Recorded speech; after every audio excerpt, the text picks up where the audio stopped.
Assalamualaikum warahmatullahi wabarakatuh. Perkenalkan, saya Widya Alfiana, NIM S1A121135, Program Studi Ilmu Administrasi Negara, Fakultas Ilmu Sosial dan Ilmu Politik, Universitas Halu Oleo.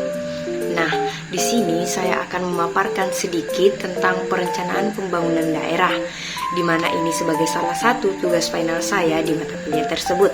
Untuk mengefisienkan waktu, mari kita langsung saja. Perencanaan pembangunan daerah ini adalah suatu proses penyusunan tahapan-tahapan kegiatan yang melibatkan berbagai unsur pemangku kepentingan di dalamnya, guna pemanfaatan dan pengalokasian sumber daya yang ada dalam rangka meningkatkan kesejahteraan sosial dalam suatu lingkungan wilayah atau daerah dalam jangka waktu tertentu. Sehingga muncul tuh pertanyaan, mengapa perlu adanya perencanaan pembangunan daerah? Perencanaan pembangunan daerah merupakan fungsi yang sangat penting dan strategis, karena ini perencanaan kita dapat bisa melihat daerah akan dibawa kemana dengan tetap mempertimbangkan potensi sumber daya yang dimiliki.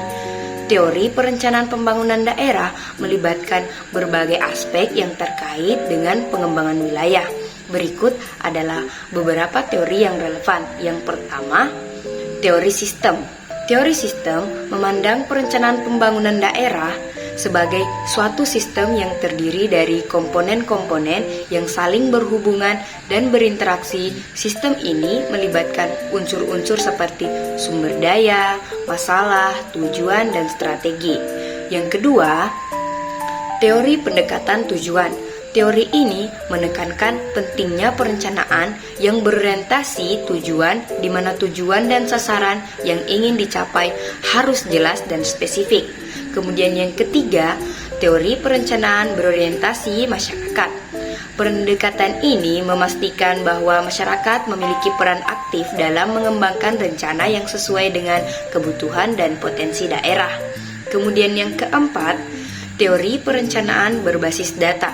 Teori ini menekankan pentingnya penggunaan data yang akurat dan relevan dalam proses perencanaan pembangunan daerah. Kemudian yang kelima, teori perencanaan berbasis kebijakan. Teori ini memastikan bahwa perencanaan pembangunan atau perencanaan berbasis kebijakan yang tepat melalui pengembangan yang sesuai dengan yang ditetapkan atau sasaran yang ditetapkan. Kemudian, teori-teori tentang perencanaan pembangunan daerah memfokuskan pada pentingnya perencanaan yang berorientasi tujuan, partisipasi masyarakat, penggunaan data yang akurat, dan kebijakan yang jelas. Dengan demikian, perencanaan pembangunan dapat dilakukan secara efektif dan efisien dalam meningkatkan kesejahteraan masyarakat.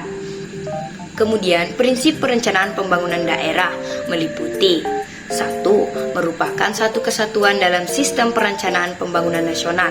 2. Dilakukan pemerintah daerah bersama para pemangku kepentingan berdasarkan peran dan kewenangan masing-masing. 3. Mengintegrasikan rencana tata ruang dengan rencana pembangunan daerah. Kemudian yang keempat, dilaksanakan berdasarkan kondisi dan potensi yang dimiliki masing-masing daerah sesuai dengan dinamika perkembangan daerah dan nasional. Tahapan perencanaan pembangunan nasional sebagaimana disebutkan dalam ketentuan pasal 8 Undang-Undang Nomor 25 Tahun 2004 tentang Sistem Perencanaan Pembangunan Nasional meliputi: 1. Penyusunan rencana, 2. Penetapan rencana, 3. Pengendalian pelaksanaan rencana, kemudian yang keempat, evaluasi pelaksanaan rencana. Mungkin beberapa materi yang saya bahas tadi kita dapat tahu sekilas tentang materi perencanaan pembangunan daerah itu seperti apa. Baik, adapun video singkat ini lebih dan kurangnya mohon dimaafkan ya. Assalamualaikum warahmatullahi wabarakatuh. Terima kasih.